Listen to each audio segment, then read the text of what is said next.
Hey, good morning, everyone. Good morning. How's everybody doing? Let me know in the comments. The audio and the video is all clear before I get this thing started. And a shout out to everyone on LinkedIn, on Facebook, on YouTube, and where else? We got Periscope. Some people from Periscope in here as well. Let me know in the comments. You can see me and hear me. Okay, guys. I'm just gonna check and make sure the notification went out. And we have a great and exciting episode today. And my guest today is Aadil Mann. I'm going to give an introduction regarding Aadil shortly, but let me know in the comments who you are, what your title is, what your role is, what city you're tuning in from, and we'll get this thing started shortly. I'm just checking a few things at my end, folks. To make sure that I am live and I'm not just talking to myself right now.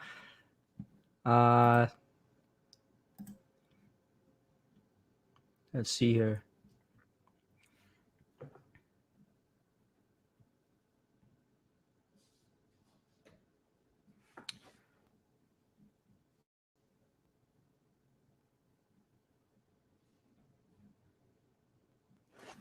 Okay.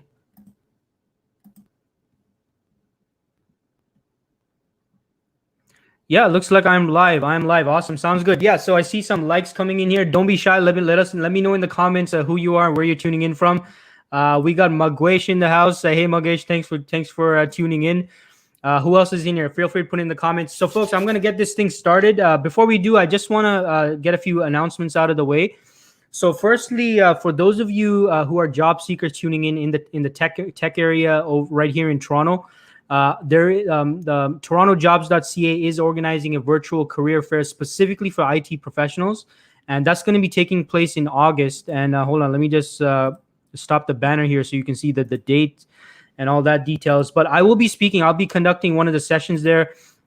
And my session is going to be regarding how to effectively utilize IT recruiters in your job search. So look, if you're actively on the market for work, make sure you check that out. It's a virtual tech career conference taking place August 25th. The entire fair is from 1 p.m. to 4 p.m. I'm not going to be speaking for the entire 3 hours, of course, but I believe my session is going to be at 3 p.m. Right now, they are giving away free tickets. So if you're an IT professional, you're on the job market, make sure you check that out. And make sure that you get yourself your free ticket. I believe it's at www.torontojobs.ca. So make sure you check it out. And without further ado, and I'm just gonna really quick check the comments here. Anybody else tuning in, make sure you let us know in the comments. And without further ado, my guest today is Aadil Mann, right? And it's a very exciting topic today. And I'm just gonna give a brief introduction before I bring Aadil onto the show. Now, Aadil and I actually we've known each other for some time, although it's been a very long time since I last spoke to Aadil. But Aadil is a technical program manager by profession and a technologist by nature. He's a photographer because he loves it. In between all of this, he invests in game-changing tech startups. He's been in the technology space for close to a decade.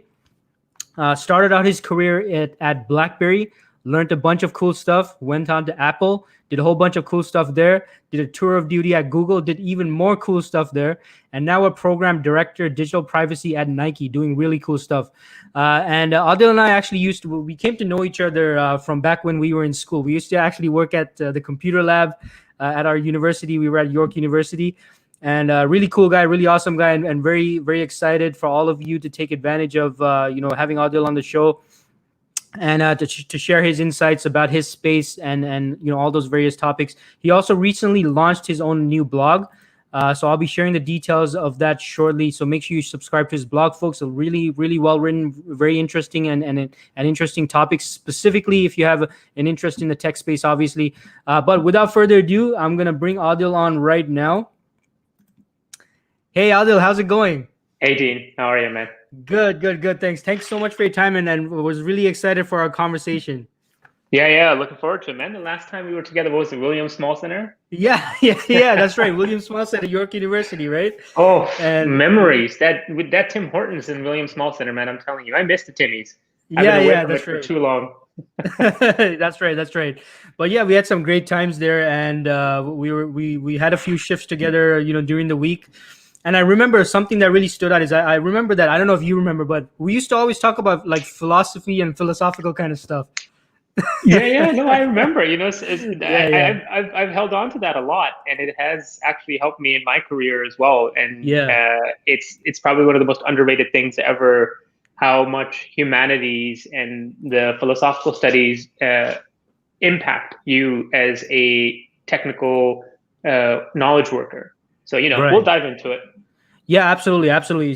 And we're gonna cover a whole bunch of areas, folks. So, let us know and by the way, let us know in the comments any questions you have for Adil. We are, for the most part, speaking about technical program management today. We got some shout outs here. Eniola says hi, Dean. Thanks, Eniola, for tuning in. Rakesh says hi, Dean and Adil. Thanks for tuning in, Rakesh from YouTube. Let us know in the comments, folks, and make sure you say hi to Adil and let us know all your questions in the comments. We're gonna get around to that shortly. So Adil, I mean, kind of diving into it, right? And before we actually get into kind of the nuts and bolts of what you do and your career so far, for the viewers tuning in who might not be technical people or not who don't have any involvement in your space, what is program management? So, fundamentally, it's an exercise in strategic management, relationship management, and scarcity, right? One Right. of the roles for program managers is that you have a limited amount of time, a limited amount of resources, and you want to do the whole world. Right. So your job is to sort of instill some of that reality into the engineering teams, work with them and understand, okay, what is it that you're trying to do? What are you trying to build? And then Mhm. how long is it going to take it, right? One of the most smartest product managers that I worked at Google explained it to me that product managers set the direction of a particular program or a feature, and it's the job of the project managers to tell the team how fast and how safely can they get there, You got it right? right. So in a nutshell, that's what program management is to me. Gotcha. Okay. And Adil, like, can you give a brief overview of how your career has progressed? Because you worked at some pretty awesome and really cool companies, and also if you can get into how did you get into actually managing these tech programs? You know, I consider myself very privileged and lucky to have had Okay. the career that I've had. There's a lot of things that happened to me just at the right time, at the right place. So, I during university, I took a 16-month break to go work at BlackBerry. This is back in 2008, 2009, to do an Nice. internship as a software project coordinator within the operating systems team. And that was basically my trial by fire and what you would call like practical education. I learned how smartphones are built. My role was to sit in between manufacturing, hardware, software, and program management, Right. and basically manage the manufacturing lines for the BlackBerry smartphones, right? Wow. It was as an intern, it's kind of crazy when I think about it that I got to do that, but Yeah. I Yeah. learned everything about hardware development, software development, how smartphones are built. And when I went back to university to finish my degree, my boss called me up like a month after I went back to university and said, "Hey, how long do you have left on your degree?" And I said, "Dude, I've got like 16 months. I've got like Yeah. 3 semesters left." He's like, Yeah. "Don't worry about it. We have a full-time job waiting for you. Just finish your degree and come join us when you're done." So, Wow.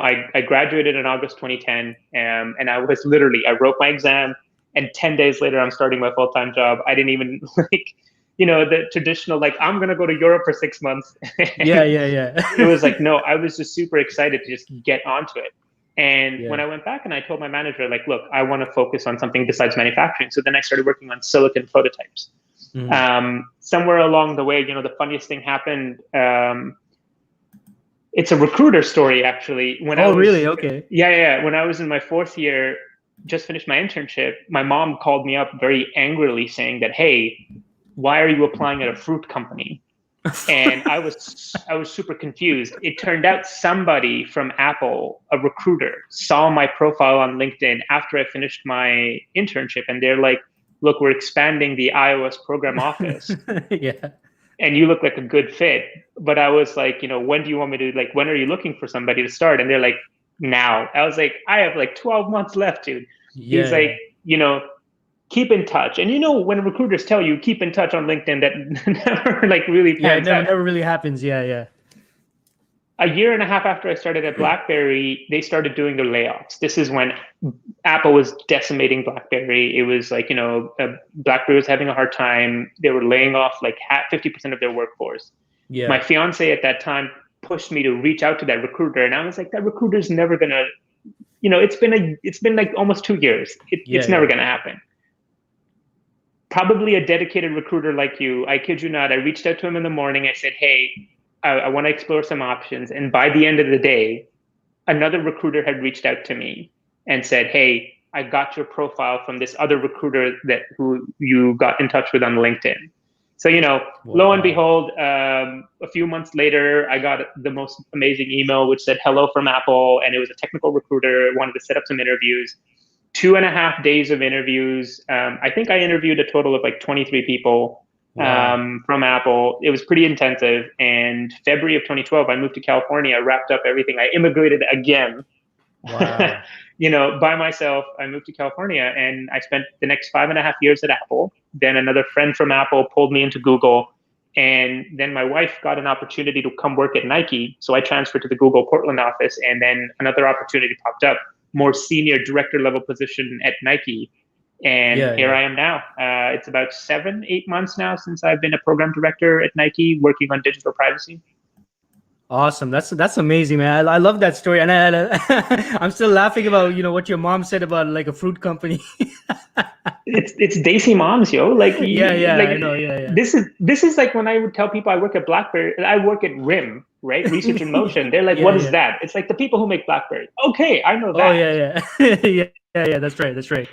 I mean, can you? I know you kind of said that you kind of attributed the, your involvement in these great companies to luck, but obviously, I mean, you have to deliver and earn these types of opportunities, right, at these companies. Any tips for the viewers, Aadil, who might be looking to get into great companies such as the ones you've been working? So you worked at, like you mentioned, BlackBerry, Apple, Google, Nike, all these well-known brands. Any like tips and advice for people that are trying to, and there's huge competition probably, right, for these companies. I mean, what's your advice? Like, any 2 cents on that?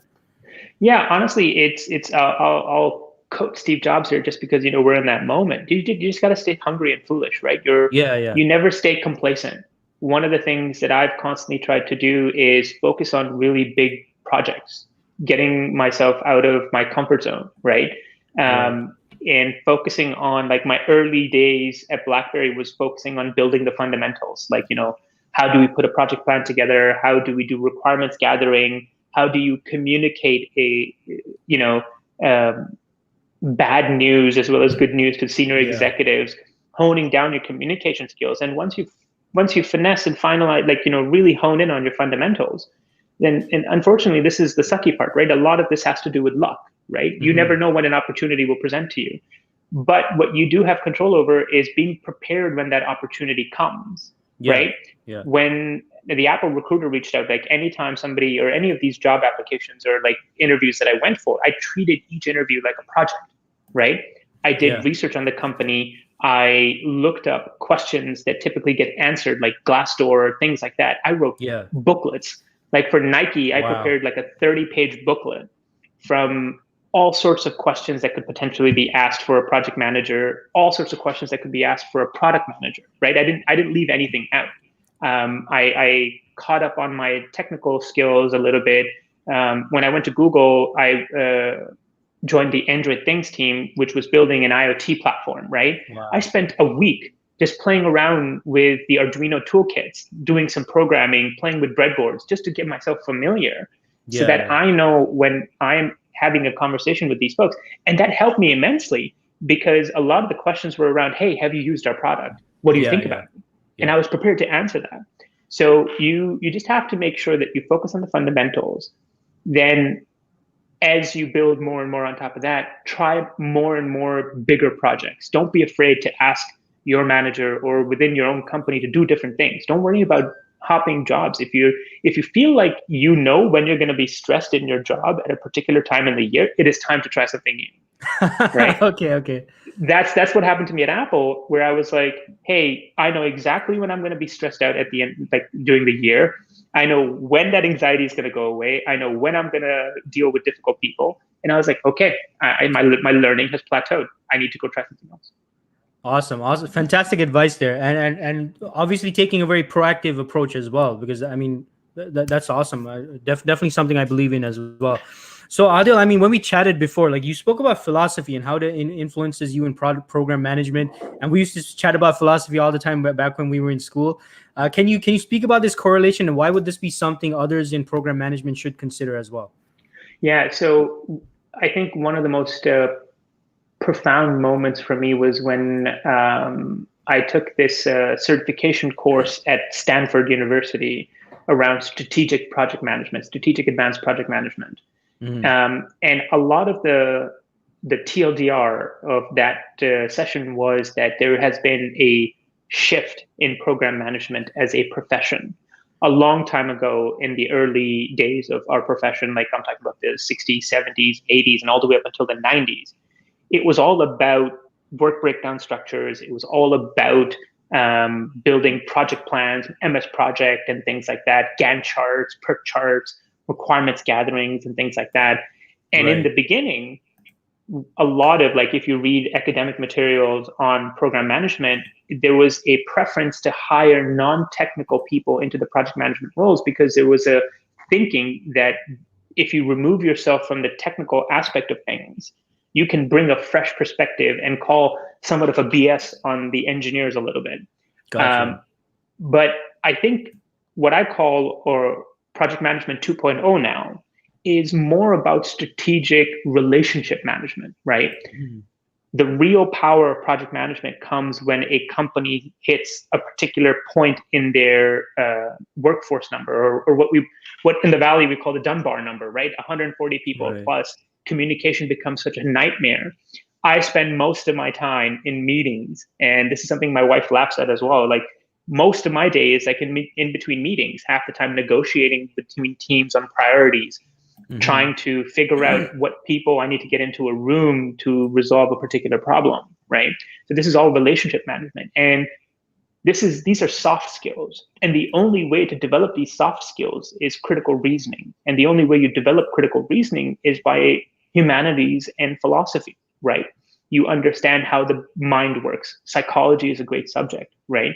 Modes of reasoning. We used to have a course in York University Yeah, called yeah, I Modes of remember that. Yeah, Reasoning. most of the reasoning. Yeah, yeah, It was everybody had to take it, and yeah. there were so many things about fallacies of generalization, fallacies around communication, that I didn't recognize that I was doing on a regular basis when I was at Apple, right? Mhm. Because everybody wants to do the right thing, but at the end of the day, they have their own priorities, you have your own priorities. So how do you negotiate, how do you navigate that?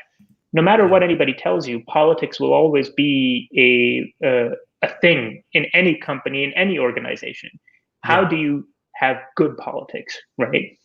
That all comes from expanding your mind beyond just, okay, I know JavaScript, or I know React, I know Flutter. That's great. That's fantastic. But do you know how to talk to engineers who are introverts, right? Mhm. Do you know how to handle personalities who don't always give you the right answer to begin with, right? This Yeah. all comes from critical reasoning. And if my suggestion, like, if I was to go back to York University and they put me on the advisory board, I would revamp our entire curriculum, and alongside technical, I would put and inject more of psychology and more of philosophy. Look at Mm. AI, artificial intelligence. These are all philosophical conversations that we need to Yeah. have of how a particular system needs to work. So that's why I'm like a huge fan. And it's to still to this day, I read a lot of history. I read a lot of Right. Right. philosophy, any chance that I can get, less so technical books and things like that, like Yeah. Yeah. business strategy and things. So it's about just, you don't have to go to school to do this. Pick up any book, any self-help book that you see in the Amazon business section or Barnes and Noble's business section. Yeah. It's mostly philosophy. It's Yeah. philosophy of doing work. Yeah. Yeah, that's right. Absolutely. And at the end of the day, as you mentioned, like you're dealing with people, right? So the soft skills aspect, I mean, everything has some kind of a philosophy or a belief or something attached to it. So 100%. totally agree with that. Now, Adil, on one of your blog posts, you mentioned something, somewhat controversial. I don't know, but you mentioned that, and I'm quoting here: "Agile has become the very disease it promised to cure in a very unexpected way."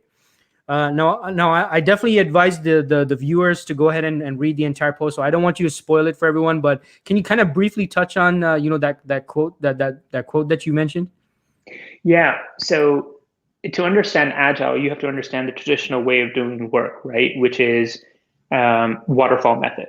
It Right. was we planned the heck out of something, and then we went through the various phases, right? Requirements, then we did development, then we did testing, and then we did release. What made that more difficult was that you could not quickly respond to the changing environment around you. The point of Agile was to move towards this continuous delivery mechanism where you're constantly iterating and you're Mm, constantly rethinking what you're doing. The problem is right. that with Agile and then Scrum on top, and then you've got a whole variation of Agile, fundamentally, it is about breaking large chunks of work down into smaller and smaller bits so that it's more manageable, right? And then you plan them into sprints. Then you've got a whole organizational structure like Scrum Masters and things like that, all focused on making sure that we ship these smaller and smaller chunks, and we're learning things along the way. One of the problems is that it's not like majority of the projects will always will be late. That's the Yeah. fundamental tagline, right? And it's not because we're using waterfall versus agile versus whatever extreme agile or whatever the case is. It's a very fundamental human problem that we're inherently optimistic about the outcomes of anything that we do. Hmm. And if and then optimism seeps into the way agile works. Our Yeah. optimism is that if we break the project down into smaller and smaller chunks, we will be able to deliver them faster and faster. When in Yeah. fact, at the heart of the problem is that we're just trying to do too much with the Mm, resources that we have. And one of the mechanisms that Agile tries to counteract this optimism bias is the retrospect, right? You do a retro after every sprint. But unfortunately, not everybody is always honest in those retros because we're afraid of voicing an opinion like this. Like, hey, we're trying to do too much. Nobody wants to got be it. that guy in the room or that girl in the room that says, hey, we're doing too much, right? We want to be doing more. Yeah. Yeah. And that's why I think Agile has sort of further accelerated that optimism bias. And that's why you see, I remember the very famous saying by the co-CEO of BlackBerry, Jim Balsillie. Yeah, Jim Balsillie, right? Yeah, Jim Yeah. Balsillie, Yeah. where Yeah. he Yeah. made that famous statement in a press conference that shipping bugs is just the new normal now, right? Yeah. This is back in like 2012, I think, right? And Yeah. it's like why, right? And that sort of optimism bias is what my the article that I wrote or the essay that I wrote in that particular blog post was talking about. Like, how do you counteract that? How Gotcha. Agile has made that worse, and when in fact, instead of helping us accelerate good quality software, we're shipping out more and more garbage just so that we can ship stuff out in hopes that we will learn something. When in fact, Mm. the only thing we need to learn is we're trying to do too much. Gotcha, gotcha. Okay, okay. So Adil, I mean, going from there, like, what is there any kind of a solution to that? Like, what are your thoughts on how this can be improved upon or fixed? Yeah, look, Agile still remains like a really good way of doing software development for now, right? Until something else comes along the way. So one of the things that I do when I do project planning is with each of the features or programs that I work on, as I build out my project plan, I take a moment and pause and sit down with my team and say, tell me where everything can possibly go wrong, right? Hmm. When anybody who's on the call right now or watching the stream who's a project manager or has been placed in that project management position, right? How many times do you actually take a pause and look at a project plan or a schedule and say, okay, guys, tell me what happens if we miss this milestone. Tell me what happens if we miss this milestone. What are the options if everything goes wrong and we're like 6 months delayed, right? Yeah. This becomes very consequential. Like I've been lucky enough that I've managed both hardware programs as well as software programs. So I am one of those rare breeds of program managers in the Valley that can translate between hardware and software and those Wow. Wow. requirements. When something slips on the hardware side, we're not talking about a day or two, we're talking about several weeks, because this is what it is. We're talking about things like PCB designs that have to be redone and things like that. It's a lot of process. Whereas on software side, yeah, it's like we can change things. It's very easy, right? So fundamentally, pause, recognize that when you have finished a project plan, make a list of everything that can go wrong. I do this. I have a risk list with each of my schedules that I build of everything that can possibly go wrong with a particular milestone and what can we do to mitigate it. And this helped me immensely. And I talk about this in my essay of how I deployed this solution very effectively at Google when I was the lead program manager for Android Things, and we were developing a first of its kind product for Google in partnership with Lenovo and LG and JBL. And we did go through this process and identified potential breakpoints. And we successfully mitigated those breakpoints when we did hit them. And we didn't slip our schedule. Otherwise, with those kinds of issues, we would have slipped massively. And when we're talking about hardware, right, they've got store shelf space that they've bought, millions of dollars of contract money is involved. So yeah, my only advice is check your optimism bias. Don't think about the happy path always. It is okay if you take a moment to pause and say, what can go wrong here? And what can I do or what can the team do to fix this? Awesome. We just have some comments here from the viewers. We got Aditya says, I can definitely state that misunderstanding about Agile has been that it is designed to do more in short time. In fact, Agile's fundamental focus on delivering quality products sooner. And he adds, anyone who has read W. Edwards Deming will understand this. Yeah, no, 100%.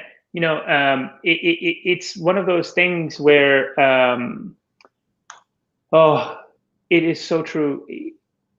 You have to sort of see it in action. And Agile itself is never hardcore implemented the way it is. Everybody has variations to it. Some teams would use the Scrum poker. Some teams would use not the Scrum poker. Some teams would be like, yeah, we've got a sprint. It's great. But that's about it. Like we don't do Scrum Masters and things like that. So that's actually a really great comment by Aditya. Awesome. Thanks, Aditya, for the comment. And Aditya did add one more thing. He says, out of the crisis would be a great resource to understand the fundamentals. I'm putting this on my reading list immediately. Awesome. So thanks for that suggestion, Aditya. Appreciate that. So Aadil, I mean, what are some common mistakes you have found program managers make when managing technology programs? Oh my God. So anybody who's been a project manager knows that engineers don't like us. It's because we get a bad rep. And the reason why we get a bad rep is that it's not, again, it's human nature, right? One of the things that I don't want to call them bad project managers. I think the inexperienced ones, right? Or the ones who are building out their careers, or the ones who don't really understand the fundamentals of project management. When something happens, and this is the thing that I've heard most from engineers at Apple, from engineers at BlackBerry, at Google. The reason why they hate us or they don't like us so much is that when something is delayed, the default response from project managers is, what's the new ETA? When am I going to get this delivered? What's the new date? Please don't do that. If you want to accelerate your career and earn the respect of engineers, and this is what I always focus on, is that whatever engineering team I work with, my goal is to mesh with them, be one with the team. And the way you do it is when something is delayed, when an issue arises, don't just ask how we fix this. Understand why is it that it's being delayed? What is the root cause? Take the time to sit down and have a conversation with the engineer and have him explain to you what is the problem.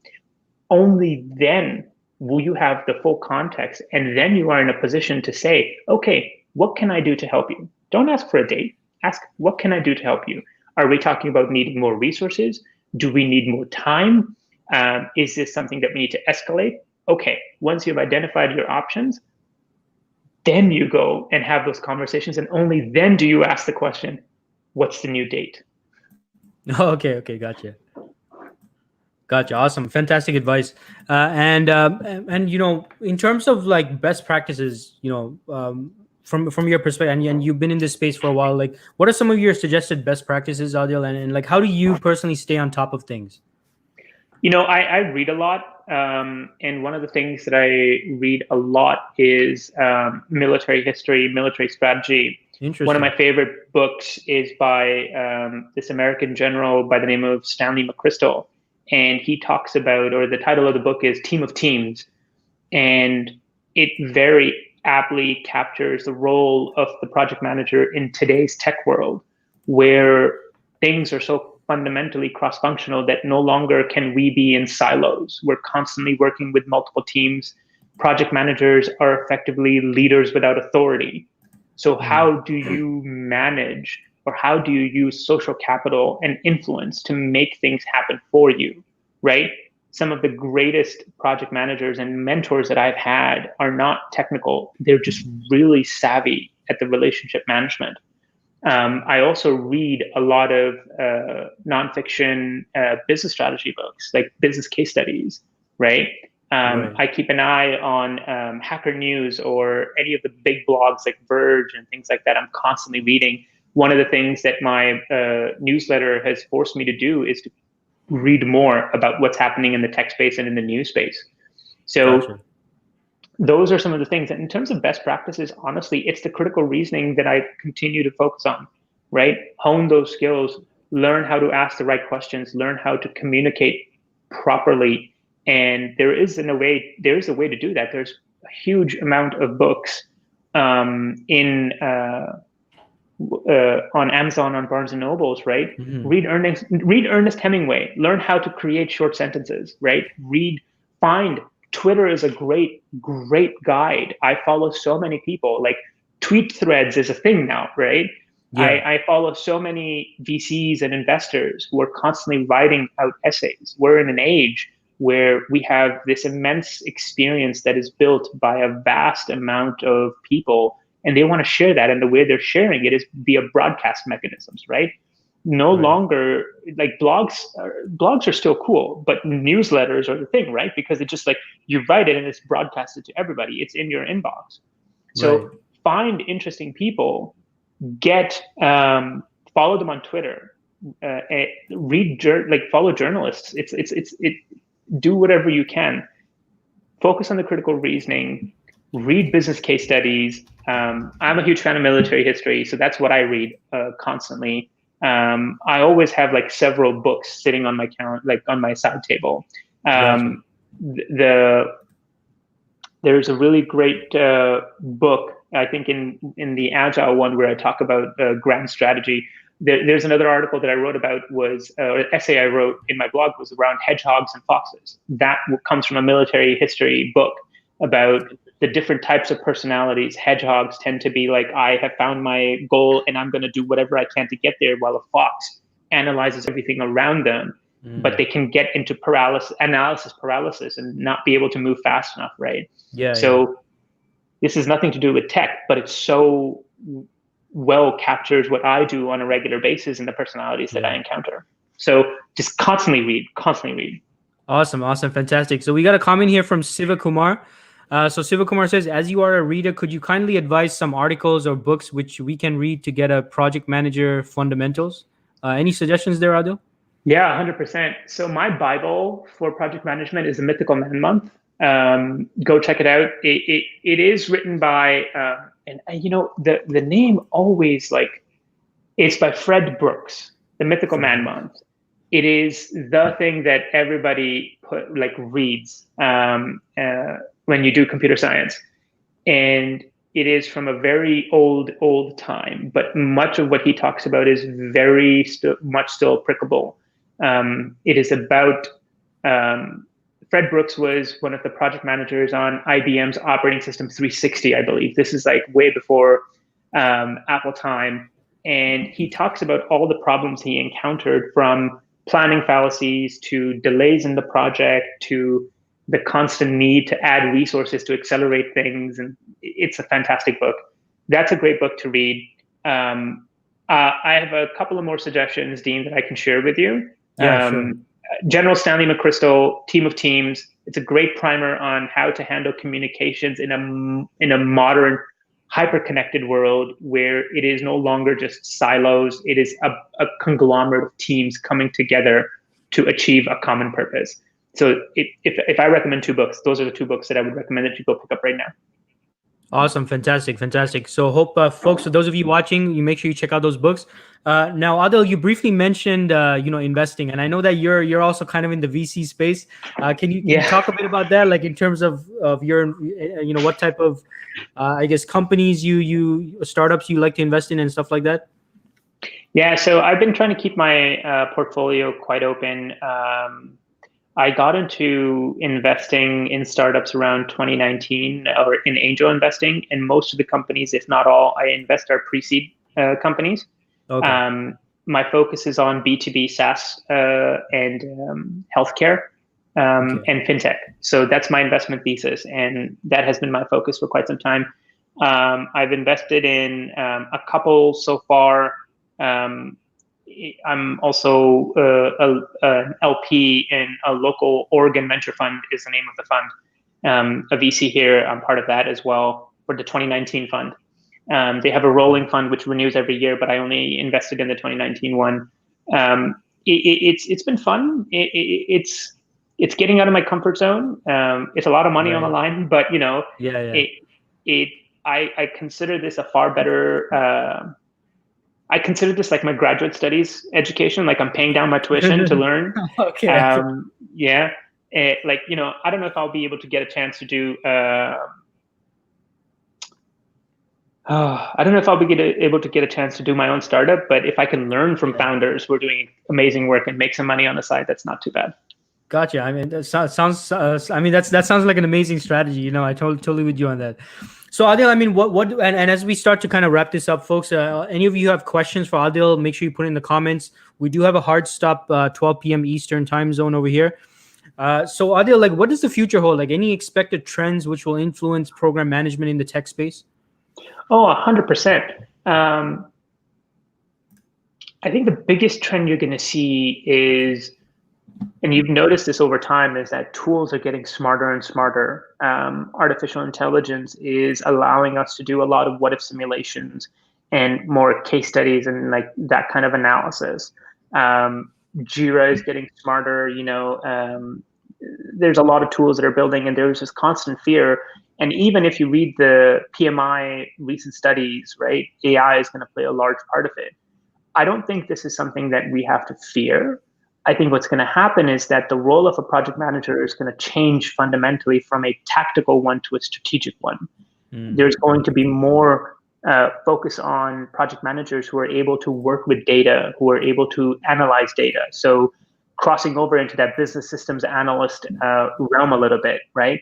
Being able to do general scripting, Python, SQL, and things like that. Some of the smartest project managers that I saw at Apple, they had like these custom Python tools where they were pulling bugs and ticket information and graphing them out, building convergence automatically, right? They were working themselves out of a job, automating themselves. And I think that kind of skill set is the future of project management, right? And understanding where the technology trends are going. I think there will always be a need for project managers. As long as there's a need for engineers, there will always be a need for project managers. And that gives me comfort, right? And one of the things that really makes me happy, and I think I see Shiva Kumar's question about, what are some of the challenges that I've faced during this whole COVID situation. Yeah. I think fundamentally, this entire situation has sort of debunked the myth that project managers cannot work remotely. You can be successful as a remote project manager. We have the tools and capabilities and the technology now to be an effective remote first organization, right? We have Zoom, we have a lot more collaborative tools. So I think we will see more and more project management roles that will pop up as remote. And that makes me super excited because it's one of those fundamental things that, if you've been in project management as long as I have, people are like, oh, you can't do it remotely. And it's like, nope, COVID's proving a lot of those remote myths wrong. So those are some of the two trends I think are really going to shoot up in the next 5 to 10 years, even shorter. The way things are accelerating with the COVID-19 situation. Yeah, gotcha. Okay, fantastic advice. And Adil, like any career advice or final words of wisdom for those aspiring to build a career in technical program management? I think for the new grads, please do not graduate without an internship or any co-op. This is, I think, Right. if you're in computer science, if you're doing program management or anything, if you are an undergrad right now, do not graduate without an internship. It fundamentally changed my life, Mm, and it's always good to have that practical experience for folks who are starting out in their career. Focus on the fundamentals. Focus on risk management. How do you deal with risk? Focus on how do you analyze things. My secret weapon is that I do a lot of mind mapping, right? yeah. When I'm having a conversation with engineers and they're trying to shoot all these technical terms at me, I tell them to stop and I ask them to draw me boxes, right? That is your superpower. And don't be afraid to raise your hand in the meetings and say, guys, I need you to take a moment and can I ask a simple question, right? There's no such thing as stupid questions. My manager at Apple, my first one, who hired me, who took a bet on me. I was pretty young. I was fresh out of university, and when I got to Apple, most of the people around me either had MBAs from Berkeley or Wow. had like 20 or like 15 years of experience, and I'm like a fresh scratch 22-year-old like working Yeah, at yeah. Apple. Like you don't imagine, like it doesn't happen, right? This is Yeah, where I yeah. think I got lucky in my career. She used to raise her hand and be like, I don't understand this. Explain it to me like I'm an idiot, right? Mm, And that was powerful yeah, because yeah. it forced engineers to step back and not assume everybody understands whatever they're talking about. And she would poke holes very cleverly in their design. Yeah. Like she was an engineer by trade, but she would never be like, I'm an engineer, I know what I'm talking about, right? Ah, She would okay. take this very sort of higher road. Yeah, yeah. So focus more on that, build your critical reasoning, build your communication skills. And then for folks who are in the middle of their career, don't be afraid to try new things. If you are bored or if you think your learning has plateaued, go apply at different jobs. Find things that you want to do, right? Don't be afraid to take that leap. And it's perfectly fine. And you just never know when you're going to hit something that you actually like. Just never stay complacent. Never stay complacent. Awesome advice. Love that, Adil. Really appreciate that.